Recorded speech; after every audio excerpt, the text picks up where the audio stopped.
सगळ्यात महत्त्वाचं म्हणजे धारेनंतरच खायला घातलं गेलं पाहिजे, हा नियम करा। धारेनंतर खायला घालायचे फायदे काय? जर हाताने धार काढत असाल तर अर्धा ते पाऊण तासात साडाची भोकं मिटून जातात। मशीनने जर धार काढत असाल तर कमीत कमी 2 तास उघडी राहतात। आता धारेनंतर खायला घातलं तर खायच्या निमित्तानं गाय उभी राहील आणि तुम्ही मास्टायटिस पासून रोकथाम करू शकाल। हा पहिला फायदा। दुसरा फायदा काय की गायीच्या डोक्यामध्ये जर हे बसलं की धार झाल्यावर मला खायला मिळतंय, तर गायीला घाई होईल की बाबा कधी दूध काढतोय आणि मला खायला घालतो।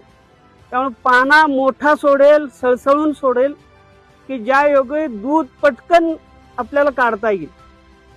पाना मोठा सुटल्यामुळं काशीतलं पूर्ण भांड मोकळं होईल की ज्या योगे शेवटचं जे फॅटचं दूध आहे ते सुद्धा किटलीत आल्यामुळे आपली फॅट वाढून जाईल।